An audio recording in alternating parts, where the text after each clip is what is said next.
Awesome. Welcome, guys. Thanks for being on time, everyone. Really appreciate it. I think we can get the door closed, Harry. We can kick off. So I want to start off with a few quick questions. By the way, it's so good to see you all here. I was sitting here wondering who's going to come along, who's going to show up. And so thanks for making the effort. Thanks for making the time. Come on in nice and quick. And let's get that door closed. Just energetically, it's going to be good. So let me ask you a few questions. Who came along tonight because I'd like to make some more money? Yeah, nice. Universe is listening for those of you who are like, oh, I didn't put my arm up. Who came because I'd like to have a bit more freedom in life? Yeah, cool. And what about just learning about how to have more health and vitality and energy? Who just wants all of it? Yeah. Good. Hey, guys, we're going to have lots of fun tonight. My name is Chris Duncan. If you don't know, I'm the guy from the video, but some of you got dragged along here today. So I first want to say thank you and welcome. I'm very excited to be here, and I want to let you know I know that a lot of you are smarter than me, have been to lots of different courses, better looking than me, everything else, except there's one thing that I want to talk about tonight.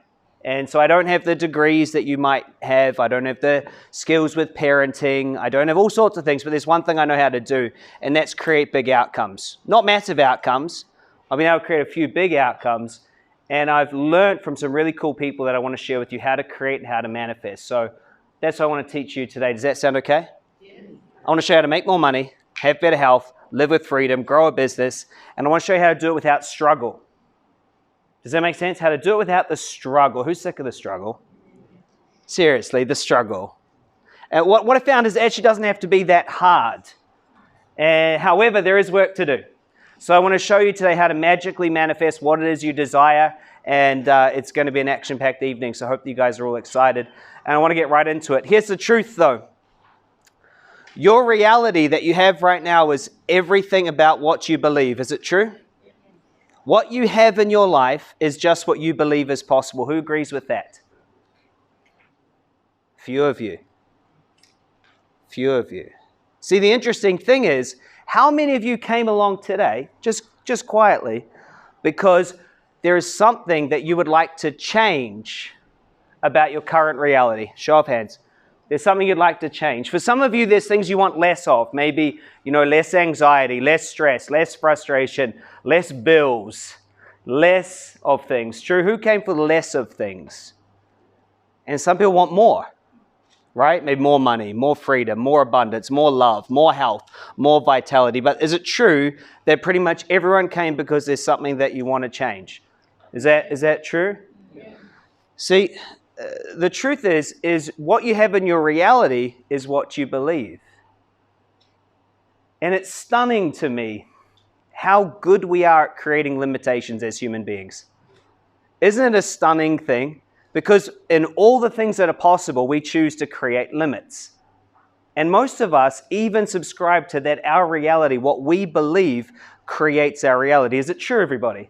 That's what we subscribe to. However, we still have limits. My obsession has been why? Why? Because if we're all born with the same amount of potential, shouldn't we all be able to create whatever reality we like? Yes? But no one's taught us, have they? I don't remember that subject in school called manifestation, creation. I didn't go to one called alchemy. Did anyone here? No.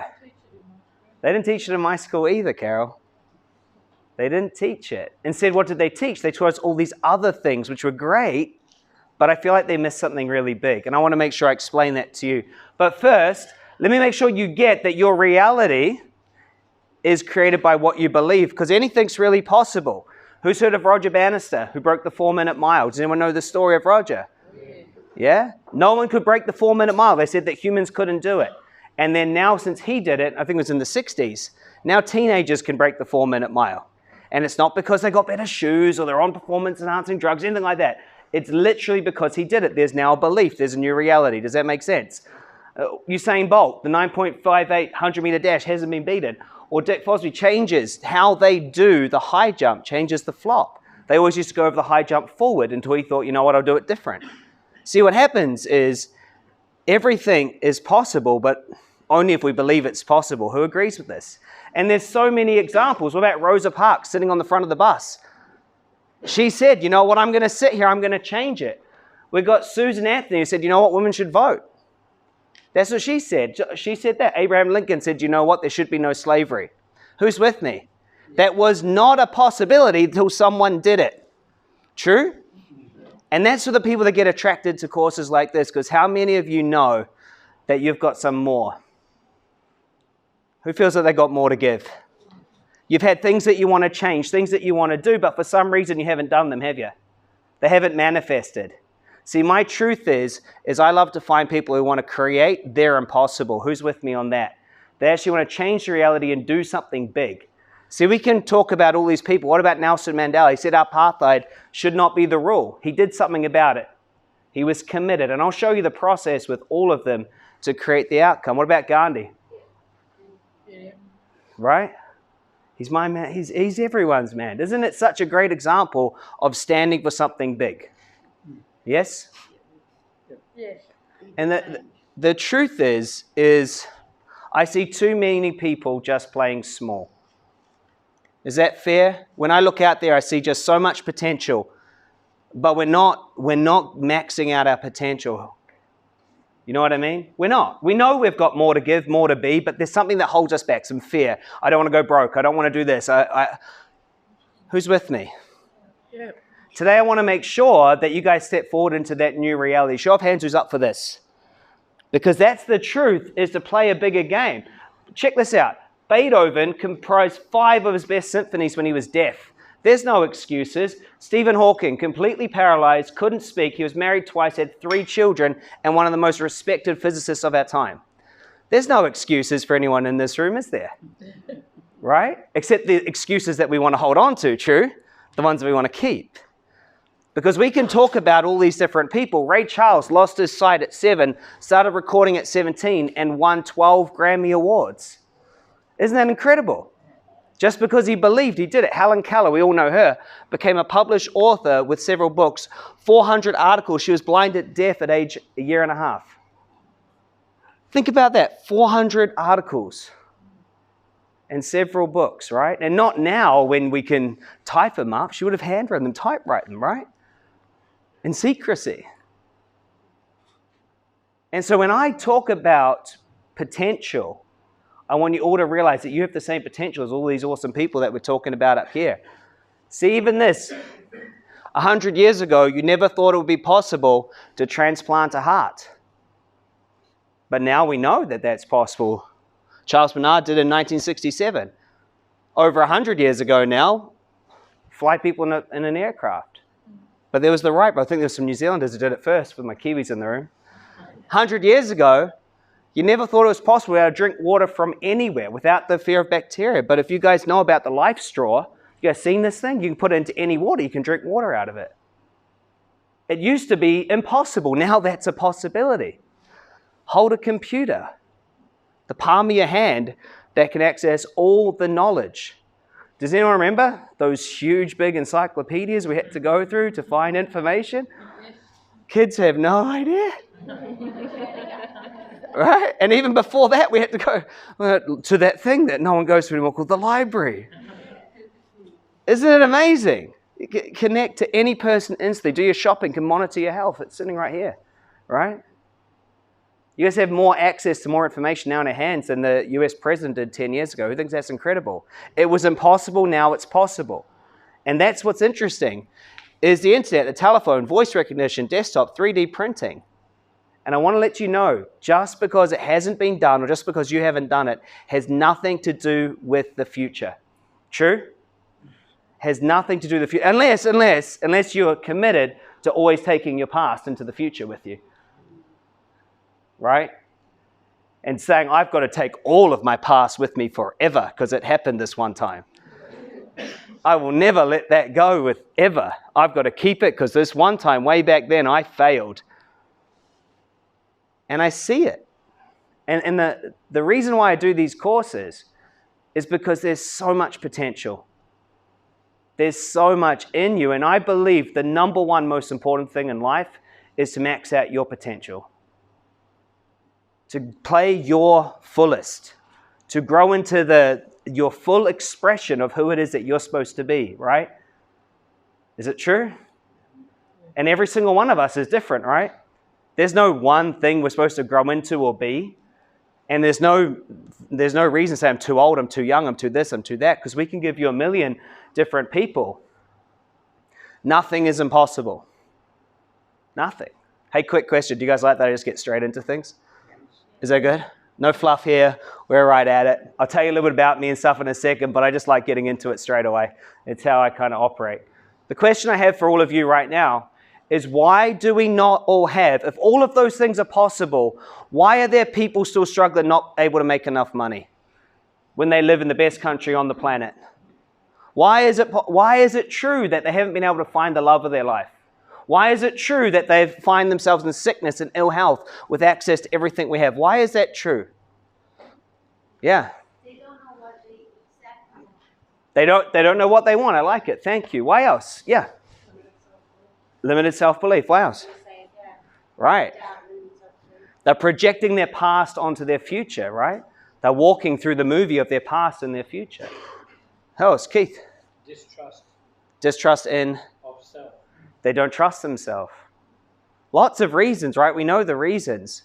But what I want to share with you today is not just talk about the reasons, but I'm going to share with you this groundbreaking new science that we've discovered. And it's not mine.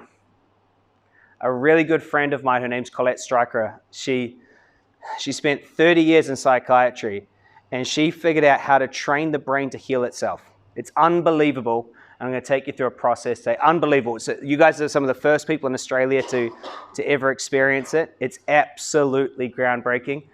Who's excited about that, by the way?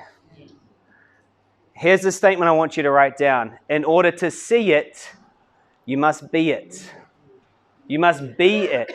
Not just believe it, you must be it. You must step into the person who has it. If you want to see it, you must be it. And the truth is nothing is impossible.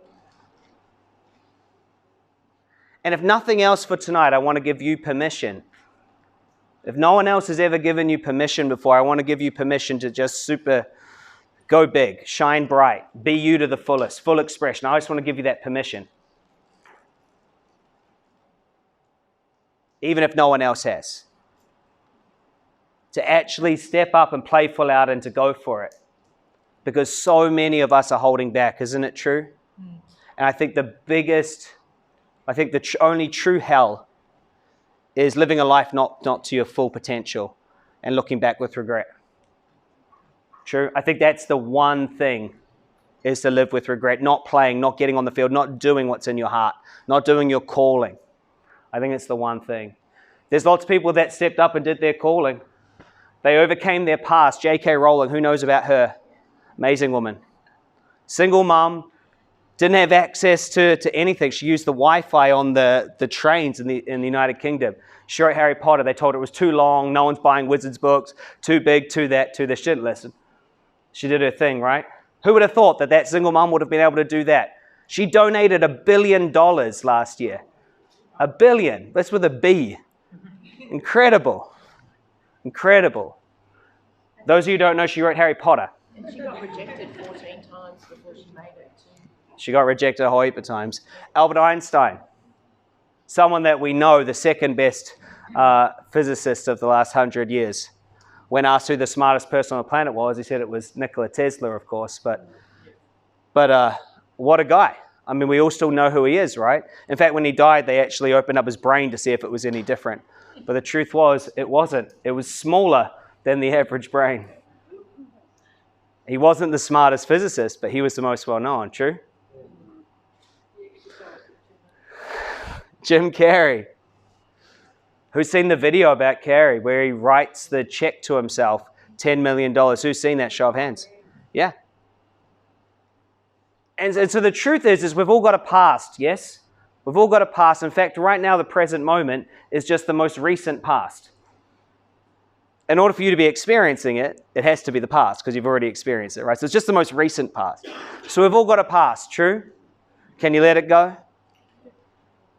We'll talk about that today because you have to overcome your past. Steven Spielberg didn't even get into college. He got rejected from the college twice, and still he's out there. Oprah. We all know Oprah's story.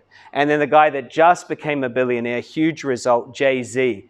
And I still love listening to some of his first music, not because I'm that much of a fan, but just because what he says. Just what he says, and he said, oh, you know, he is going to be the best, the most wide. Now, he knew it, and he said it before it happened. And it's true. So it's actually $1 billion.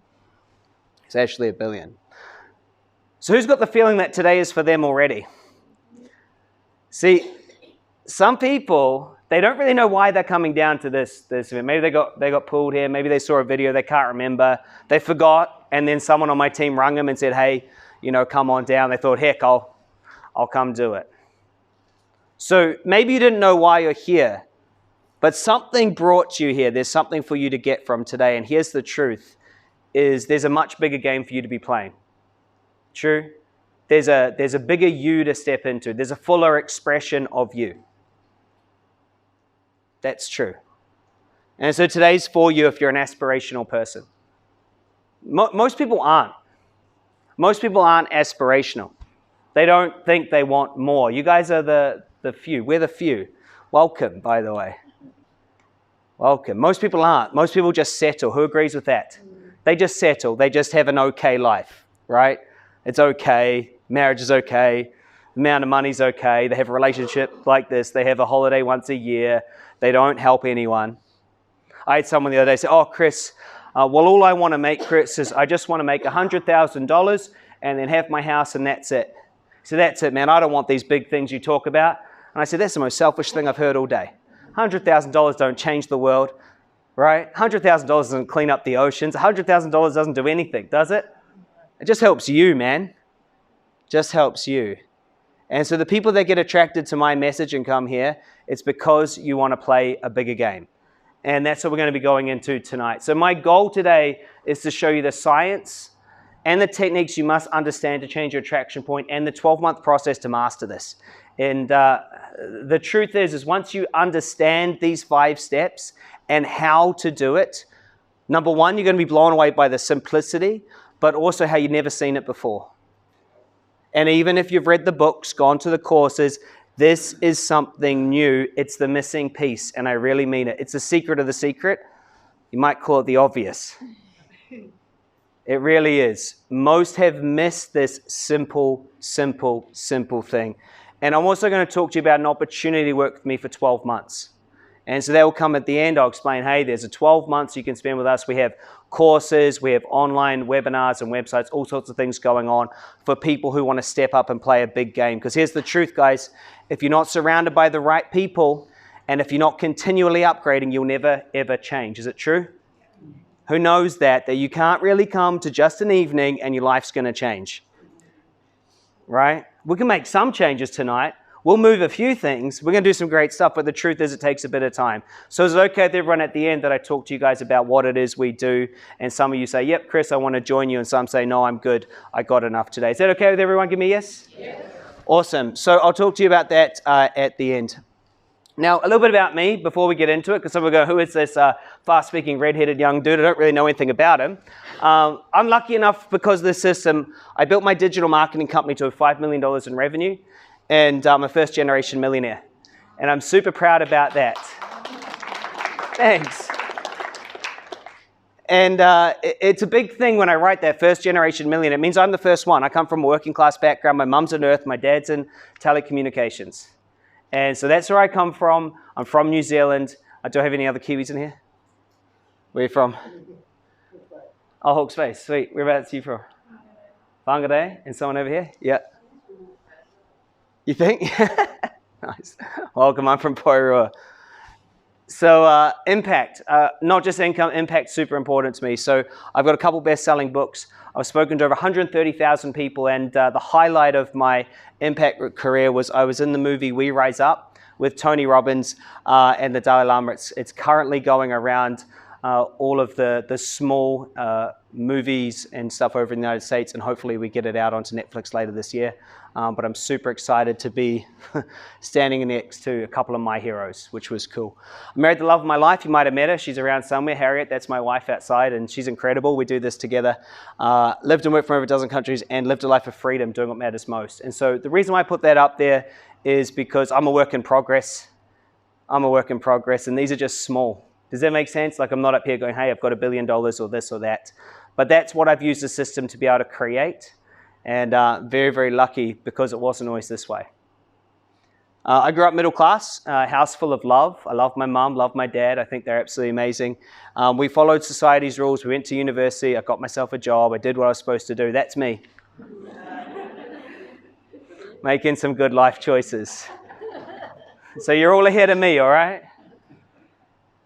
But hey, I always knew there was a way, there was more in life. Who's with me? Who's thought that? Who's curious? Who's a seeker? There's more. You're like, well, there's got to be more. So I start reading the books. I go to different things.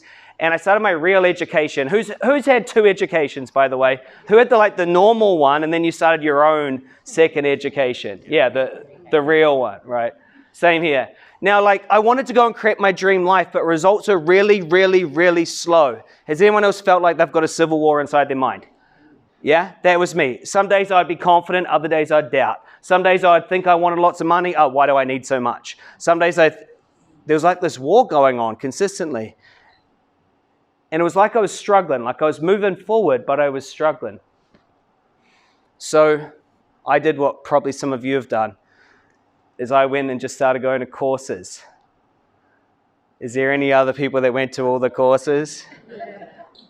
Because you don't give up. If you haven't, I'm going to save you going to all the courses today. I'm going to explain why they screw you up more than anything else. Funny thing to say while you're at a course.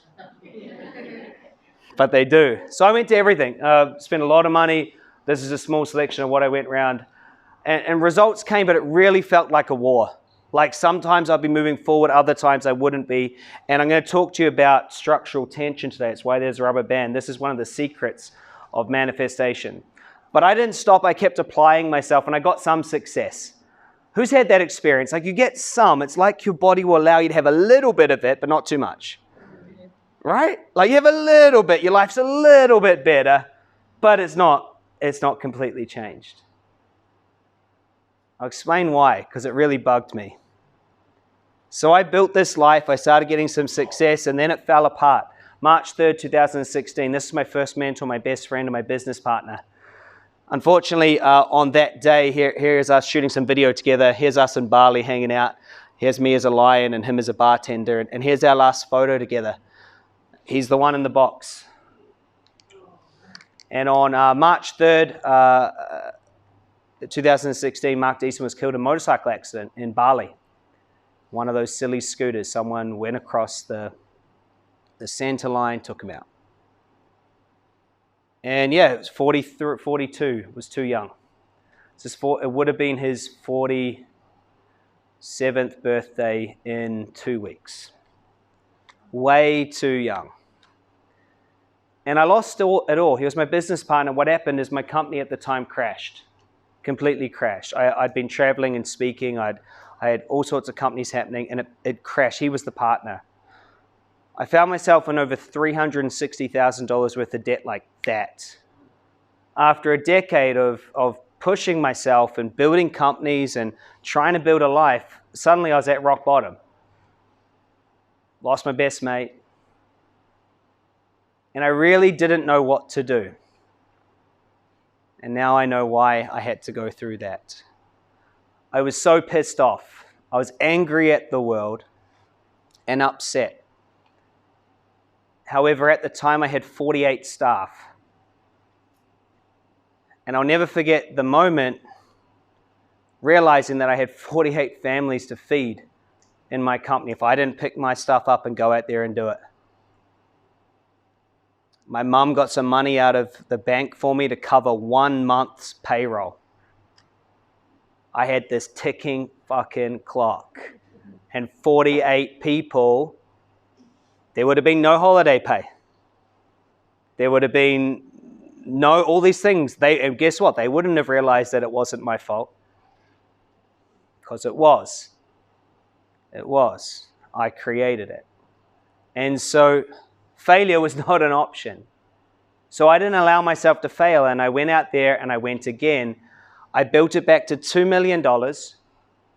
And then February the next year, a business partner I was in ran away with $750,000 US. And I lost it again. And this time I actually stood back and started thinking, well, heck, what am I doing here? It's been a whole year. It's been a whole year. Has anyone else had that, where you feel like you move forward, you're trying, you're doing it, you get somewhere, you don't give up, you go again, and whatever happens, it feels like you get somewhere and you come back. You get somewhere, you come back. And I see people change. They go from one relationship to another, but it looks the same. In fact, we see our friends, don't we?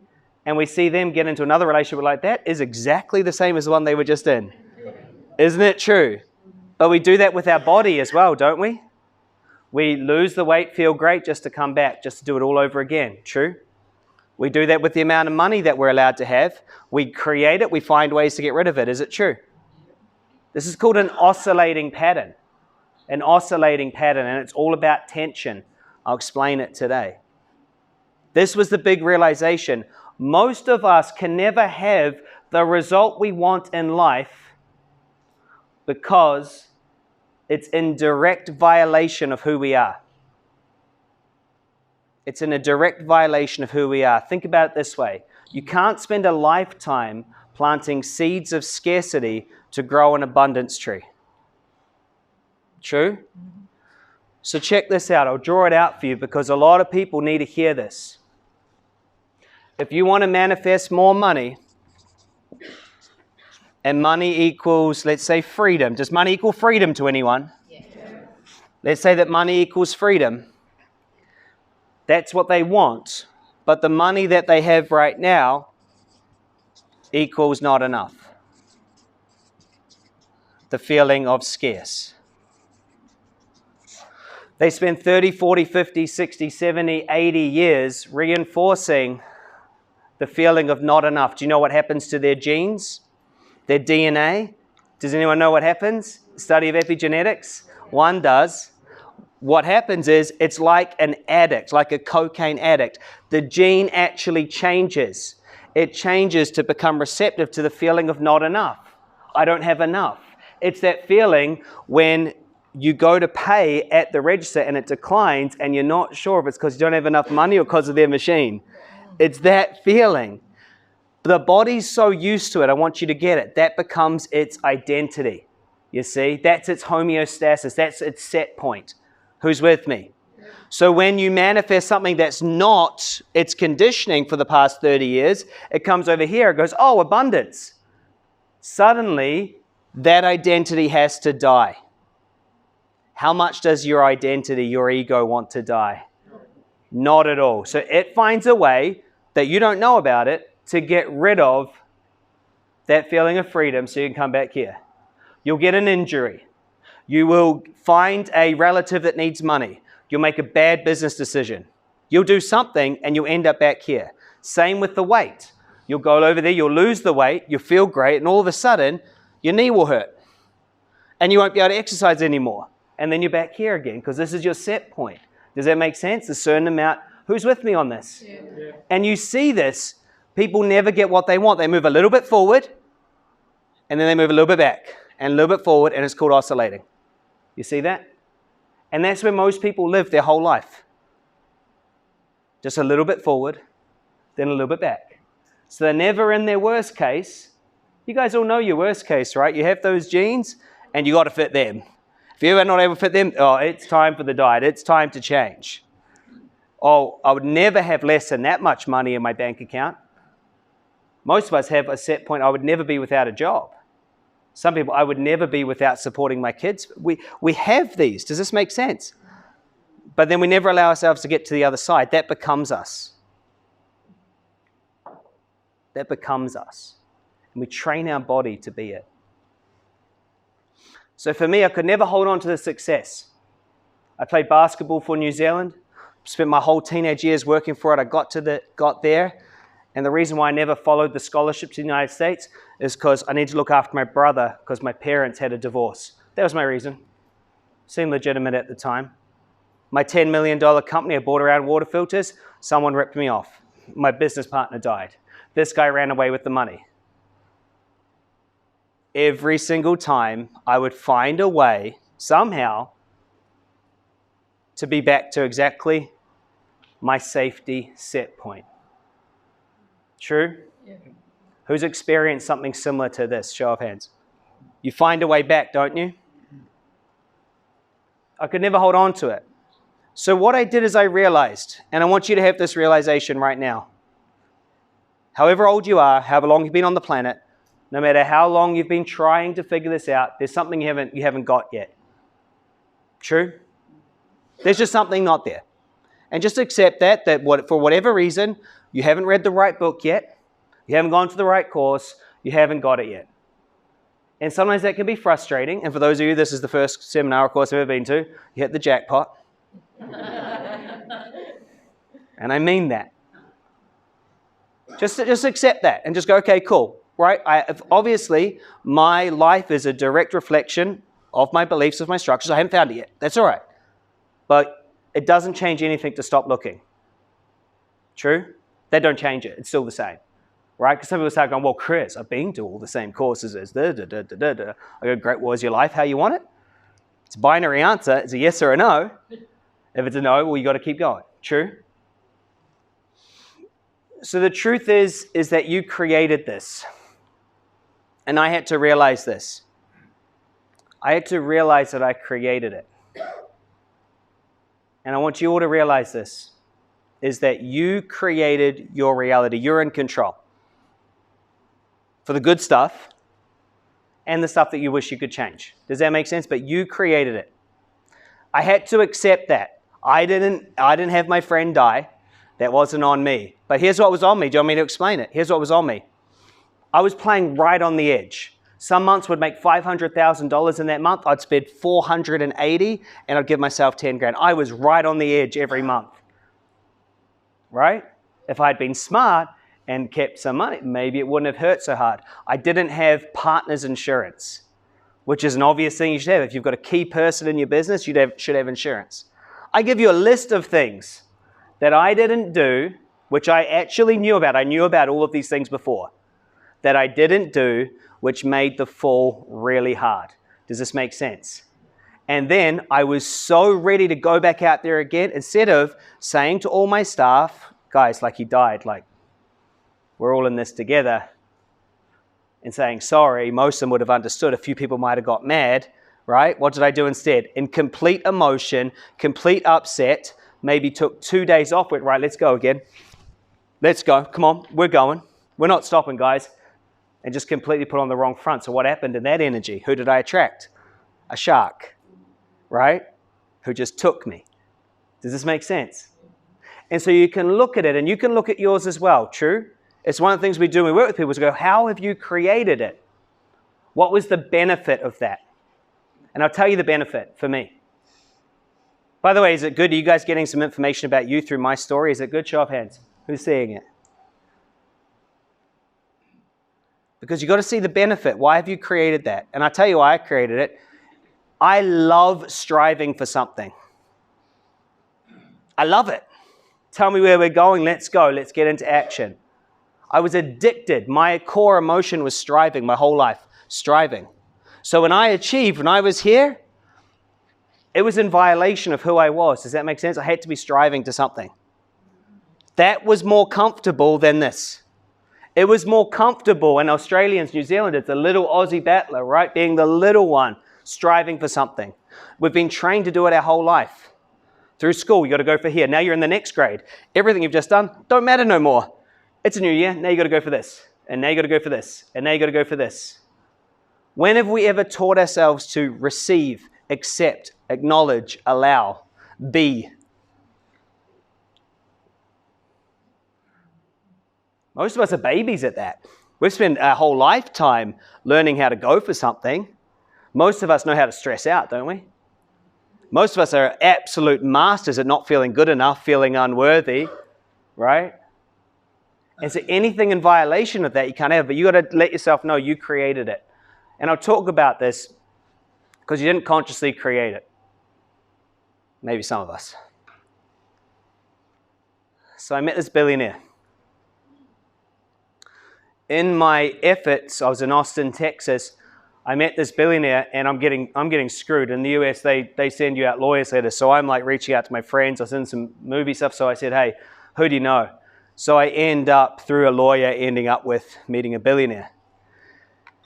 And he invited me to speak with his friends. I had this idea about conscious education. My company's called Conscious Education. I'm about educating and helping the planet.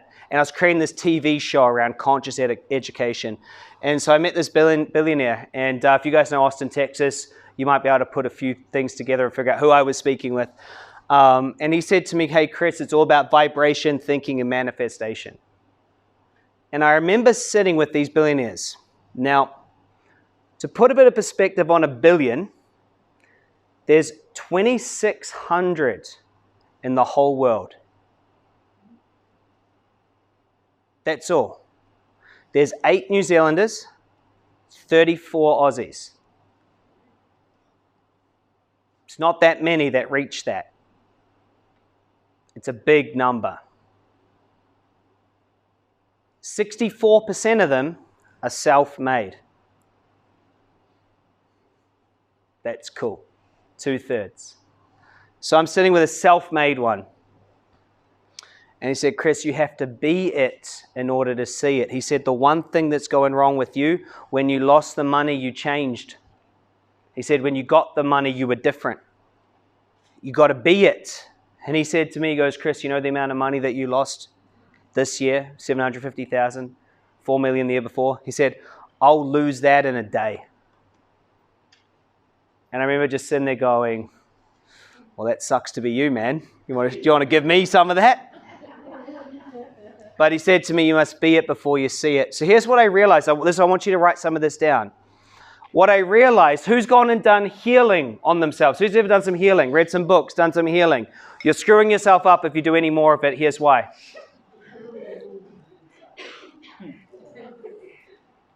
You're reinforcing that you're not it. So when I was out there, I was doing healing. I'm going to show you how to do it today in the right way, but I'm healing the wrong thing. I'm making myself comfortable with being back here. Does that make sense? I'm reinforcing I'm not there. Who's read books and wanted to go to get new strategies, new courses, new seminars? Who's done that? Everyone's scared this time. But again, if you're here trying to plan your way to your next goal, what are you reinforcing? That you are it or that you're not it? That you're not it. And so what happens is your actions speak louder than anything. You reinforce that you're not it. Does this make sense? You go to one of these courses and all they do is they help you to find reasons why you're not it. I'm not even kidding you. I went to a 5-day course and every morning they'd have us explode. They would have us write down, sorry about that. That was a bit intense, wasn't it? Nearly knocked someone out the front of the pen. I'm hard with that. I know. They would have us write down and discover all the reasons why we weren't it. So what are we telling ourselves? Oh, well, I'm not it because of this. And then they helped us to get even more stories. They then help us to go and look at our family history and then our past. And all they did is reinforce that we're not it. I'll explain why I love that part of this, because all the healers here go, oh, hey. Everything I was doing was reinforcing that I wasn't it. The second thing, I was out of emotional alignment with what I really wanted. I was putting this into the world, and what I really wanted was this. I wanted freedom. I wanted love.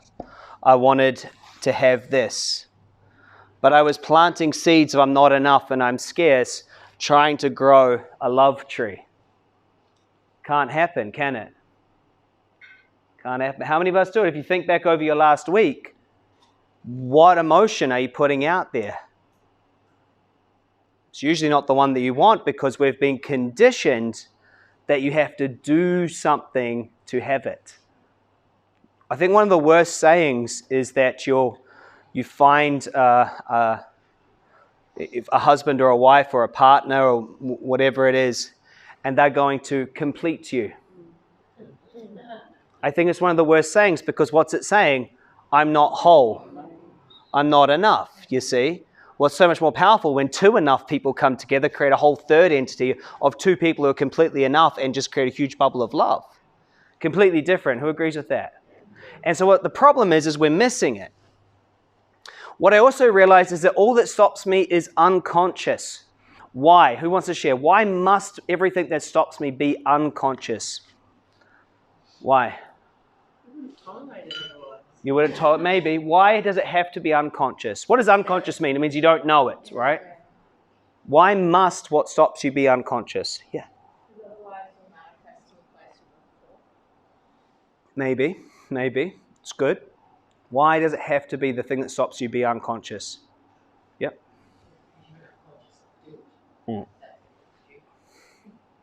Because if you are consciously aware of it, you would change it. That's why reading the book doesn't work. Because you're consciously reading the book. Does that make sense? You're not with your... And by the way, what is the unconscious? It's a part of you that's making sure that you're sitting on the chair, right? Breathing, digestion, everything else, yes? We have lots of dormant memories that we don't really know. If I was to ask you a question right now, I could get a dormant memory to come into your active experience. Now, see how I didn't ask you a question? So nothing. But if I say, when was the last time you rode your bike? Watch what's happening. When was the last time you saw your mother? See how you go into dormant memories and then you have to bring it into your active experience. Did that just happen to anybody? Okay, so there's lots of things sitting there. So what happens is you're not consciously aware of that, right? But what's there? What's actually controlling the ship? All these dormant memories. Does that make sense? That's what's controlling you, not what you think. You can't work on what you're thinking about.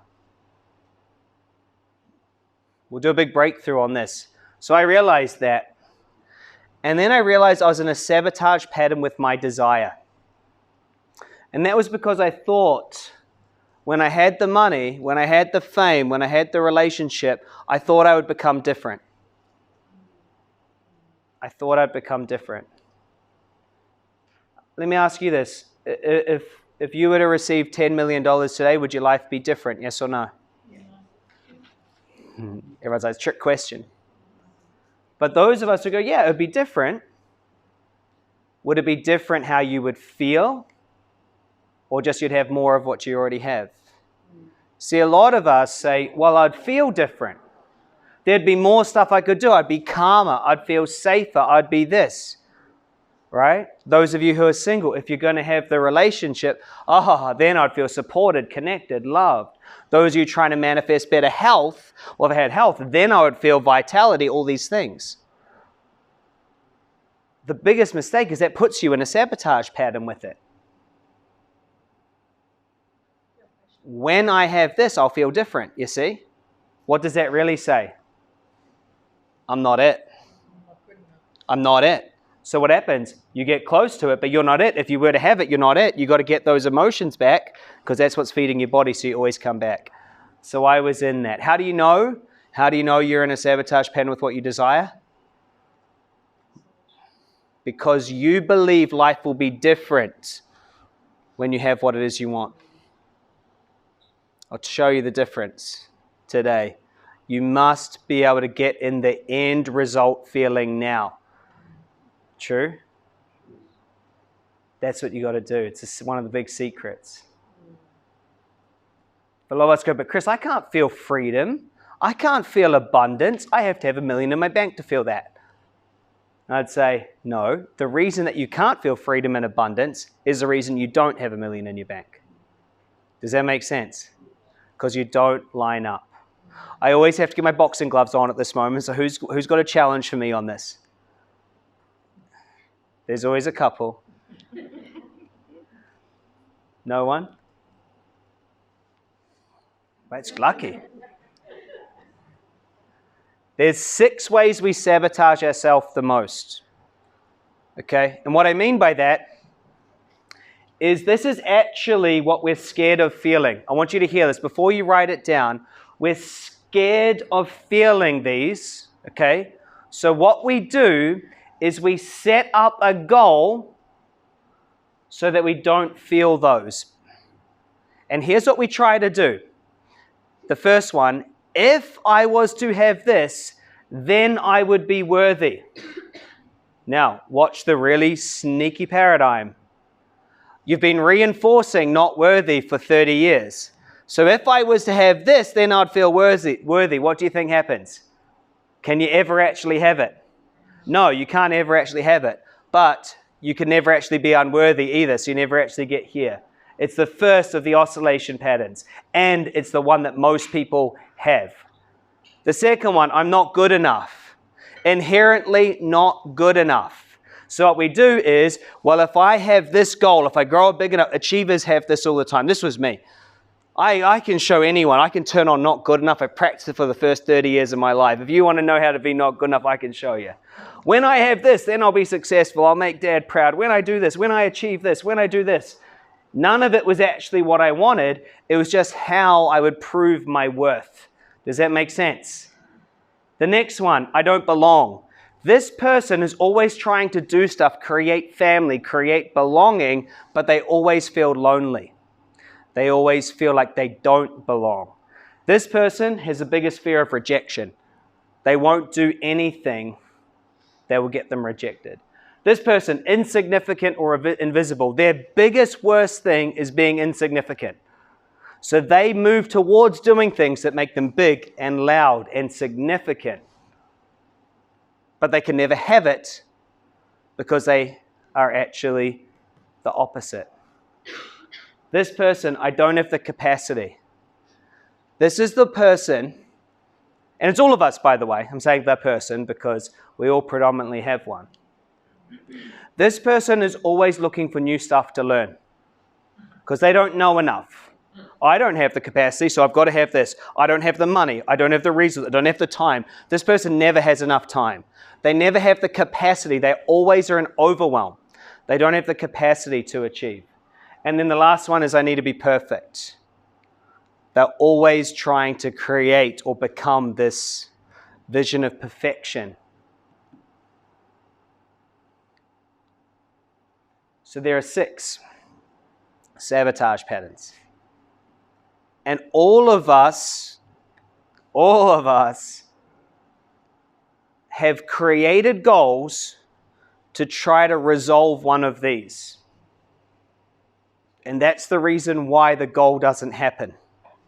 That's the reason why manifestation doesn't happen.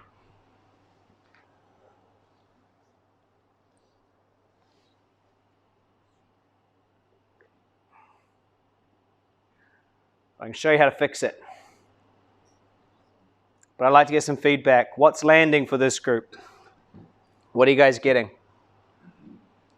What have you got out of the talk so far? I'd love to hear at least 2 or 3 people. Let's go real quick. Yeah. I'm all of those. Same.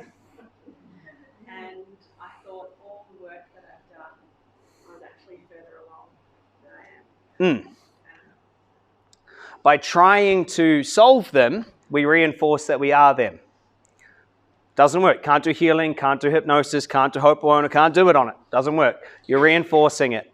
You'll keep finding it. And by the way, you'll notice people who have to go to those seminars, you know what they always say to you? They always say, well, I go to seminars, and you've got to go to these things, and I always go to them, and you've always got to have one. They always got to have someone looking after them. But when you speak with the billionaires, they don't. They're so here in their end result just being it. But I'll show you how today. Yeah. Oh, you go first. I was just thinking before I came in here, I was really triggered about being here. Oh, I good. was trying to work out what it was, and it was exactly what you said. It's about realising everything I was doing was reinforcing I was not there. Yes. And I realised I was just saying before that I'm done with being a student. Good. And it's not saying I know it all, but it's just. What's wrong with saying you know it all? Just teasing. But good share. Thank you. Yeah. And it is important that we realize not to keep reinforcing that we're not it. There's 2 parts of manifestation. How many? 2. There's 2. One is the internal, the feeling, the imaginary part of it. And then 2 is actually seeing it in reality. You can always have half of any manifestation. See, if you put 2 seeds next to each other, they look exactly the same sometimes, right? But one could be a seed that goes for this tree. One could be a completely different tree. How would you know? How would you know that the potential in that little seed has the potential to grow a whole forest? It has the whole blueprint. It has everything in there. Everything's there. You see? The potential is there. But you don't see no forest, do you? That's what people always say to me. Chris, I don't see the forest. That's what they say when they say, I don't see the bank account. And I go, yeah, but first you've got to be the seed. You got to be the seed. And in the seed, do you know what I see in the seed? I see the bank account. I see the forest. You see? There's an unseen part of creation. Yeah. You are. You're not broken. You're fine the way you are. Right on. Yeah. More of a question. Yep. I relate to all things, and I think most people maybe can. Yep. Why do you think we do this? Why do you think the majority of the population do think this way? And why are there these few that are able to push through? But what is it, this greater force upon nature or society or whatever, that we think is actually... If we didn't have these, we wouldn't be able to function. If we thought we were just worthy and good enough and everything else, we would, as children, we wouldn't see ourselves as different from our mother. So it's actually part of our individuation. Does that make sense? Why do we do this? Well, we do it because it's a safety pattern. See, if you inherently can never, ever, ever not belong, what actions are you going to take? Right? You're going to do actions to belong. If you're inherently not good enough, what are you going to do? You're going to do things to be good enough. See, so it's all there, which is good. However, it's different. And if you go and look at a lot of the indigenous, they have rites of passage. They have things that they go through that we don't do anymore. I don't know about the other men in this room, but my rites of passage involved a big lot of beer and my dad pouring it down. Right, you're a man now, as I'm hammered on the ground throwing up. We've lost it. We've lost it. It's true. And part of that was going through and recovering from the wound of childhood. That's a big truth. But let me move on. I'll come back to you in a sec, man. Otherwise, the questions will go forever. But good stuff. Let's keep going. Should we move on, guys? Yeah. Turn to the person next to you and say, we're moving on. Turn to the person on the other side and say, I'm moving on you too, baby. You will never, ever see it until you be it. Because the goal violates your identity. When I realized this, I was frustrated, but happy to have the answer. Anyone else feeling that right now? Frustrated, but happy to now know. You must be it before you see it. So the first answer I got was that I can change. The study of epigenetics, which means above the gene. They actually prove that if you start putting down a different signal, the gene structure will change and it'll get addicted to a different emotion. How many of you would love to be addicted to the feeling of freedom and love? Like that's what you have to be, and if you couldn't feel that, you would find your way to it. That's how you do it, like a cocaine addict. That's how I am. That's how I am. Not from a place that I don't have it, but I am it. So, brain plasticity proves that we can change. Brain plasticity proves that you can change. If you can learn something, if you can forget something, your brain has the ability to change. What sends the cells their signal? Your brain. It's not your external environment. See, the way it goes is there is something comes in from the external. Yes, like me coming into your eyes and into your ears right now. Does that make sense? And then your mirror neurons code up an internal representation of that inside. Does this make sense?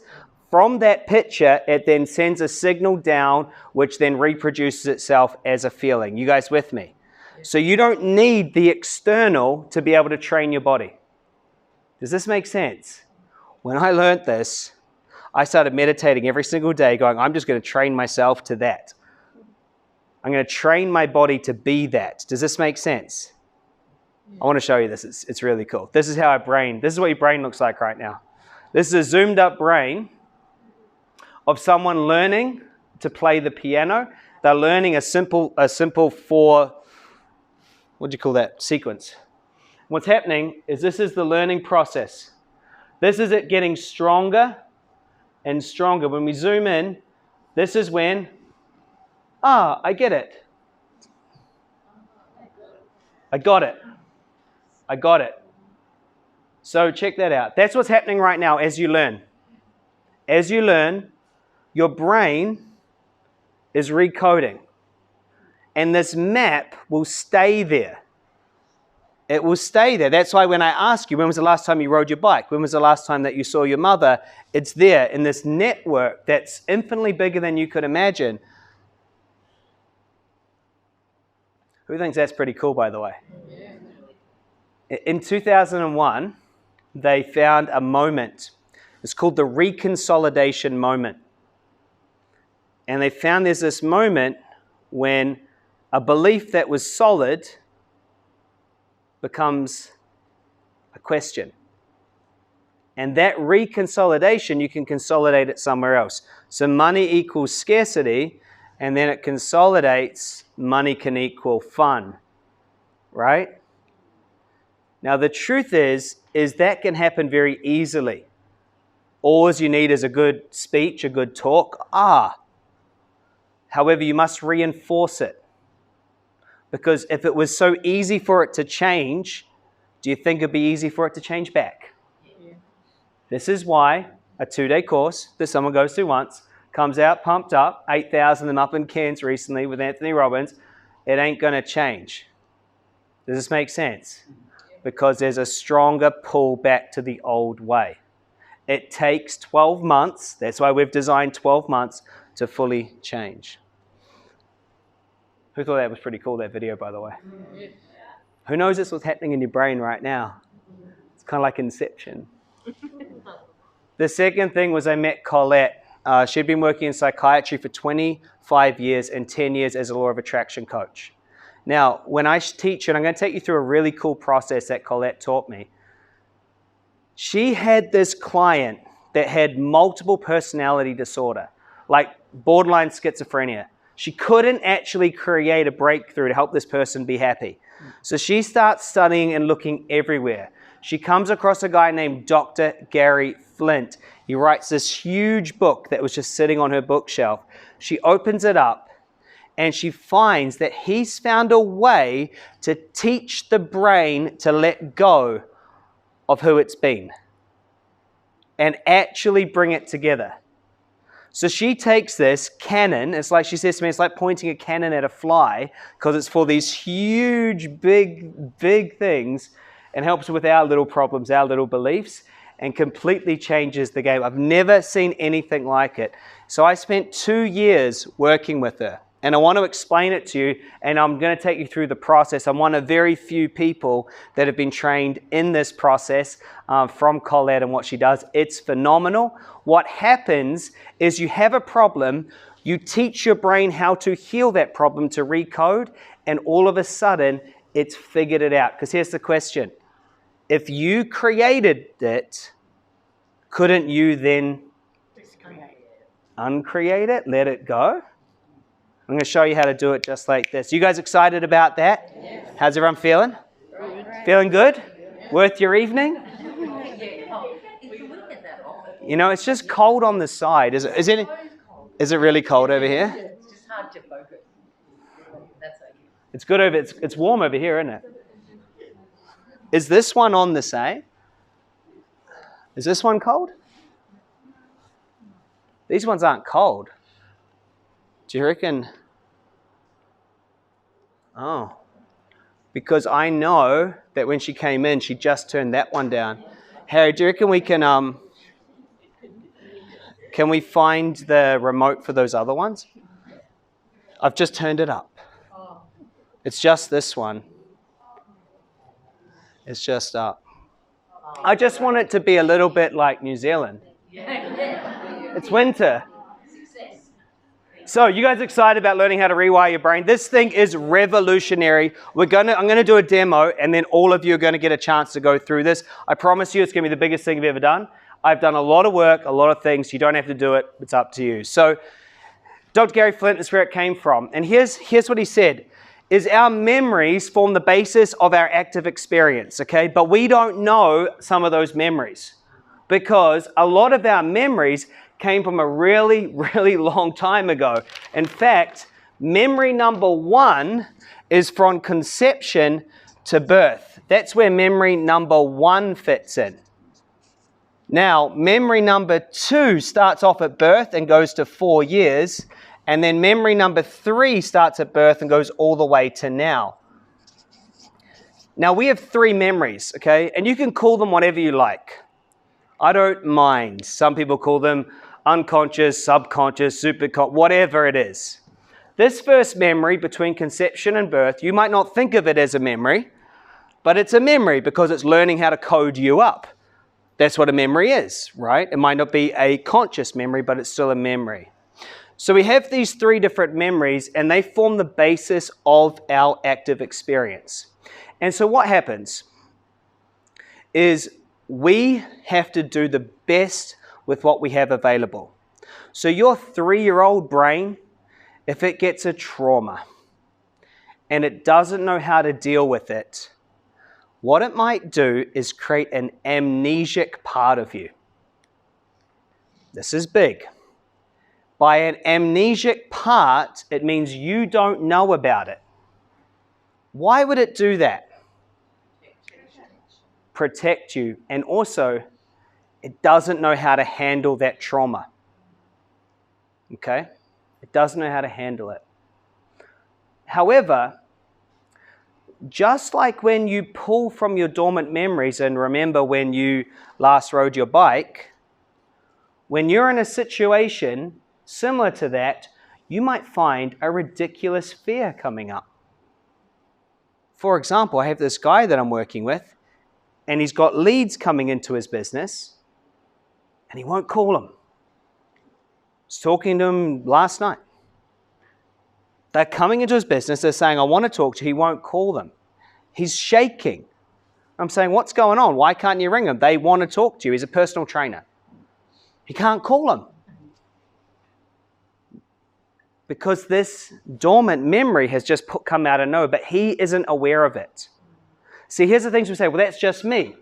I'm just shy. I'm just this. I'm just that. Well, when did you decide that? How did it happen? You don't know, most of you. True? I don't know when that happened. That's just who I am. That's how I operate. That's what I do. Are you guys with me? And so what happens is with this, we have to actually go higher than the 2 memories that we normally talk with. So we normally talk with this conscious self that we're all talking with, you're listening to. Some modalities go into this 0 to 4. But here's what's really interesting. There's a part of us that has created all of it. And it's called your superconscious. What's it called? Now, it's a part of you, but it's not something that you have much to do with. When you get a flash idea, an inspiration, that's your superconscious. Those of you who are intuitive, you're in tune with it, but a lot of us aren't. We all have one of these, right? When you're being creative, when you're making something up that's never been there before, imagination, all these things, that's your superconscious. Your superconscious was what was in charge of deciding how to react to certain situations and who you are. Does that make sense? It's you. Who's following this, by the way? It's you. Now, because it's you and because of the method that I know, we can actually communicate to it. Who thinks that's pretty cool? And by being able to communicate to it, we can then ask it to treat or let go of certain elements of you that you no longer want to experience. Pretty cool. Revolutionary. I had a session with Colette. When I first had the first one, I was so skeptical. I was like, I've done it. Oh, no, God. I don't want to do it anymore. And I did, and I was like, holy crap. I had a problem, now I don't, and now I'm acting in a different way. Blew me away. So I hope that you have that experience as well when I take you through. So who's excited about experiencing this and going through it? Cool. Half of you.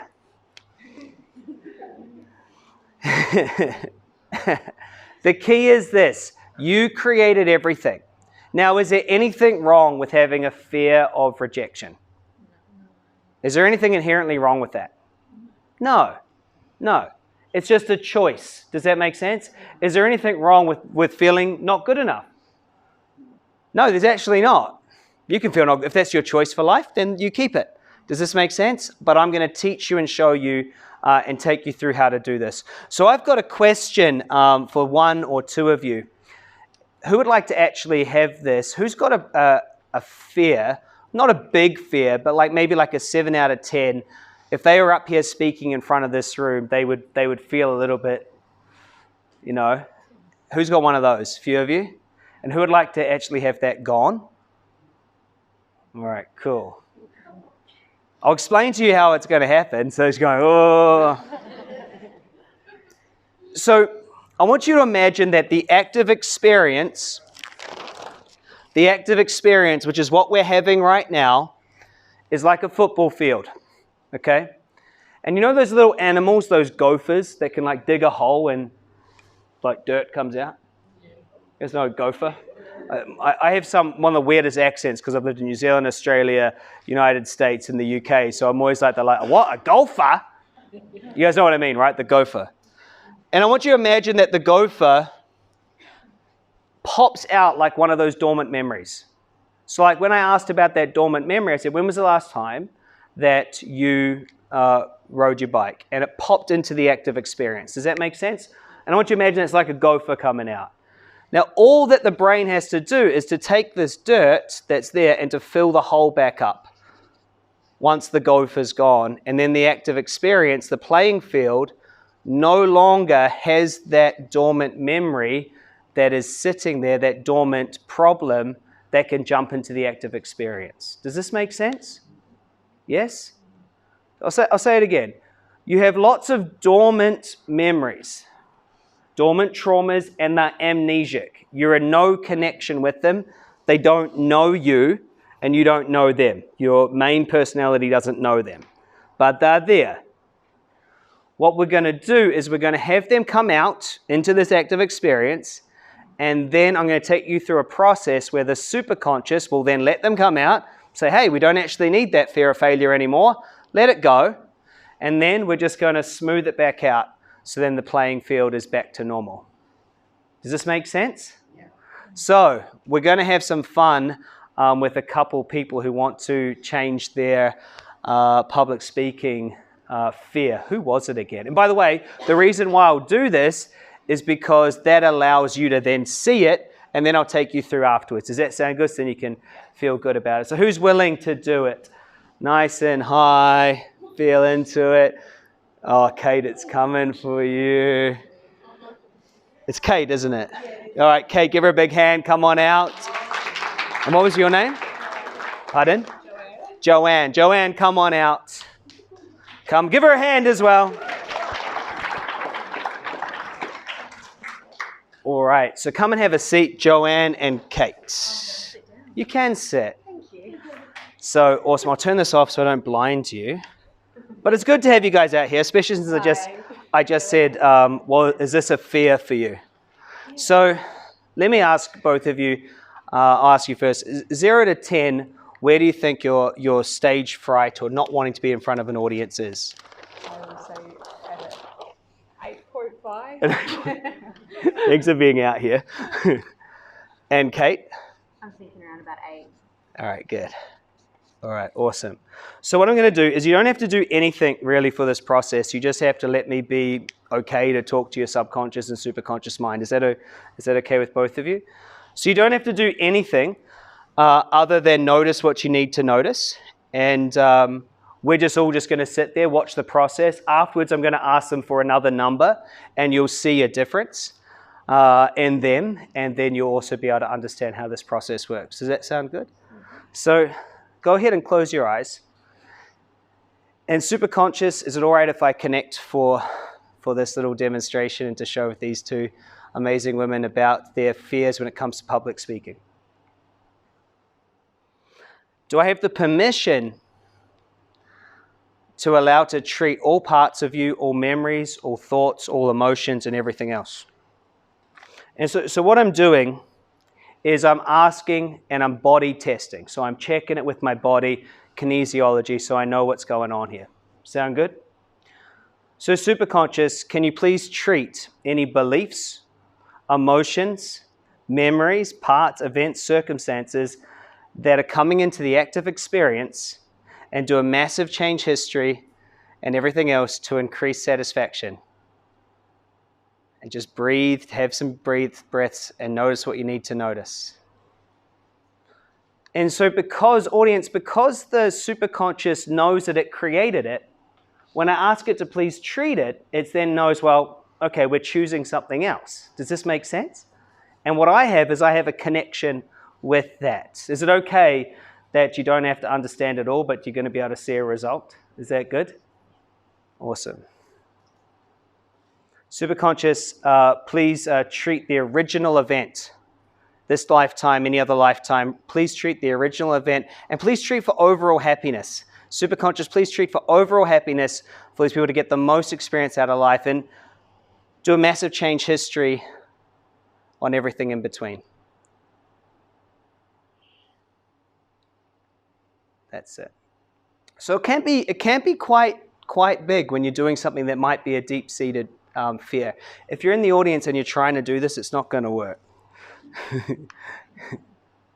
It's not, because I'm connected here, just so you know.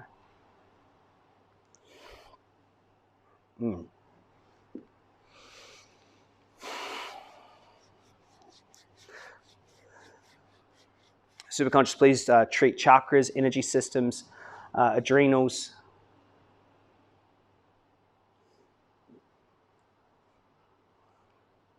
And just notice what you need to notice.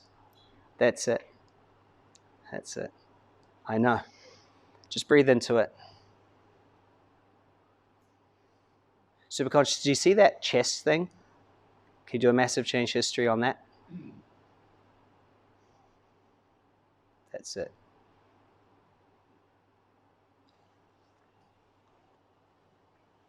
So what happens is sometimes when this comes up, the part starts to try to take over the main personality. And the truth is it's just processing something that's there.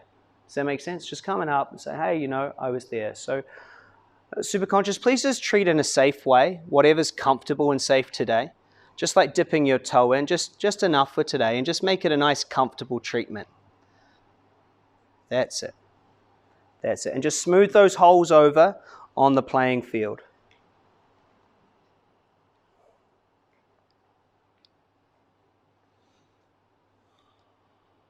And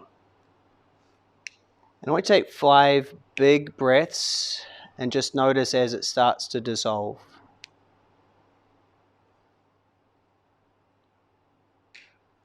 That's it. Now, some of you might not have a connection to different parts of you or how things work, but there's some of you that know that we're quantum beings, yes? That we're energetic, which is good. Yeah, we might need some of those. And after you've had 5 breaths, you can keep your eyes closed. Where are you now, 0 to 10, with resistance to it?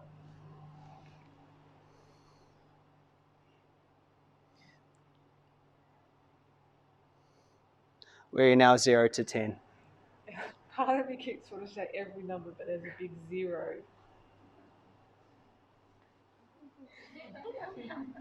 If there's a 0, you can open your eyes. So here, we got some tissues here. You're okay? All right, you're okay. Me too. Well done. So Joanne, where are you at right now, 1 to 10? I've got to say 0 because all the other numbers wanted to go around, but it just kept going big 0. Oh, how interesting is that? And what about you, Kate? Around 5. 5. Yeah. Awesome. So we'll keep working with your 5, but well done on 0. So how do you feel now in front of the audience? How's it different? I feel completely okay that I've just sat here and cried. Give her a hand. So, Kate, go ahead and close your eyes. And superconscious, do you want to continue treatment? Yeah. Superconscious, please, can you treat the difference between 0 and 5 for Kate in the perfect way and in the perfect order? Please do a massive change history, everything in between, so that Kate can get the most satisfaction and joy in life. Please ask all other memories, parts, emotions to come in on the treatment party also. And do it in the safest and perfect way in the right priorities. And do a massive change history and everything after that. And just let her just feel good at taking it at the exact right pace and to do it until it's perfect. Please do a massive change history. And so what's exciting is you might have had to go to all sorts of things forever or do meditations. There's this guy that does meditations and they're an hour and 30 minutes long, and you need to spend there every single day, in space. And I love him. He changed my life. But I don't have an hour and 30, right, to get something out. Does that make sense? I need something that's here.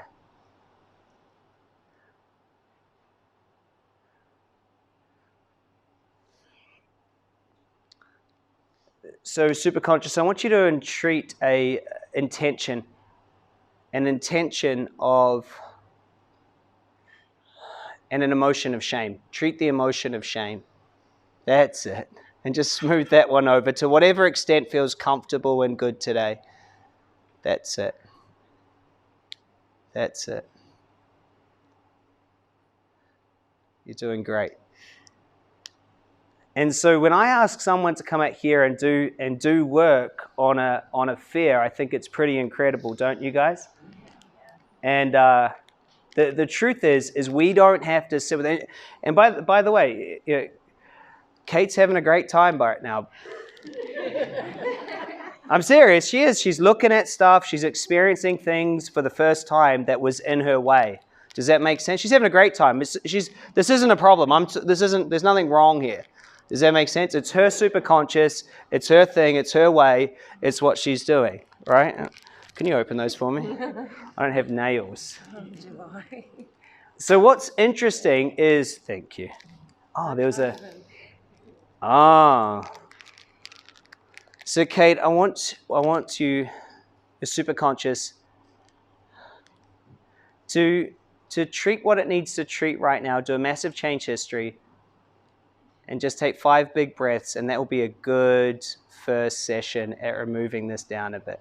Take 5 big breaths, that's it. There you go. How you still feeling good up here? Yeah. It's weird, isn't it? Yeah. Yeah. It's good weird. I'm going to get you to tell them or what it's like because they think it's a setup. Okay. You can think what you like. It's not. That's it. And Kate, when you're ready, or maybe a little bit before you're ready, we'll come back.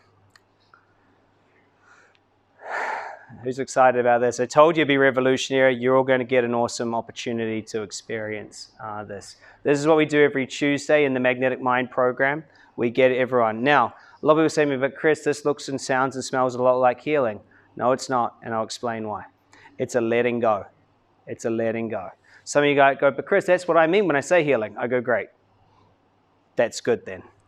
Do that. So, superconscious, and just close your eyes. We'll just finish up. Superconscious, please do a massive change history. Ground all the parts that we touched today, including memories 1, 2, and 3. Please ground them and tag and treat all parts and memories, emotions between now and the next session that need treatment. And reinforce this memory with positive beliefs and positive emotions that are going to support you more in the future.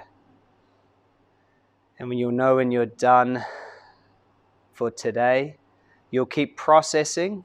Superconscious is okay to keep processing this in whatever way is perfect. And when you're ready, you can open your eyes. So, Joanna, why don't you share with us first? My name's Joanne. Joanne. Does it annoy you when people do that too? Does it annoy me? I get to practice being assertive. Oh, good job. So, Joanne, I'm Yes. sorry. Do you want to share with them what it was like so that they can understand? Then we'll have a short break, and does everyone want to come back and give this a go? Yeah. All right. What was it like? Sitting with that process. Thank you. At first, I had my head wanting to not let it be okay. Yeah. Not allow it to happen. There was a whole bunch of story that came up around the fact that I'm not an idiot, Ah. which was really quite a relief. Yeah. to realise that I'm not an idiot. Yes. I remember having that relief yesterday. It was good. Yesterday. So yeah, that there was a lot of times where I wanted to cry, but didn't, and then it just hit a point where something was said that it just had I had no choice but to just allow that to be okay, and that was after the realization that I'm not an idiot too. So there was definitely a sense of relief of that's not there anymore. Nice. It's a good one to throw. I know. Get rid of it. I mean, you can keep it. You can be scared of crowds or get rid of it. Yeah. Nice. And so, Kate, where are you at now, 1 to 10? Probably at a 2. Nice. Yeah. Well done. Yeah. Well done. Yeah. That's a lot less resistance. And the reason why we do the rating is it's just personal, right? It doesn't mean anything to you guys. It's her own personal rating. It's called a sum rating. Okay, it just means we can see how for her it's changed. Does that make sense? And so why don't you explain to them how it was for you? Because obviously a lot came up. Yeah. I'll probably get a bit emotional talking about it. Just before you do, who can see the energy shift in front of the audience, right? Before that wasn't there. Now it's only a 2. The reason why I chose this one is because we have a demo right in front of us. There's no way to question it. I feel the first time I was holding on a lot, and I was trying to keep strong and not let my emotions take over.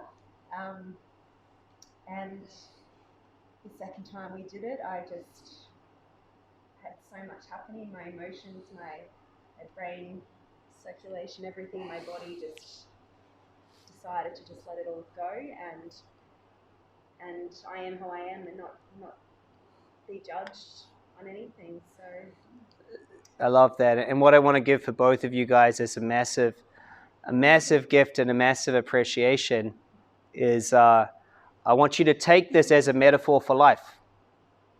I want you to take this as a metaphor for life. Hey, I'm scared of something, and then you're going to come up, and then you're going to move through it. Because if you take that as a metaphor for life, if that's it, if one of the scariest things that you used to have, you go and handle, if you're that person, that's a different reality, isn't it? So give them a big hand. You guys return to your seats. Well done. Give me a hug. How was that? Thank you. Yeah? Incredible. Thank you.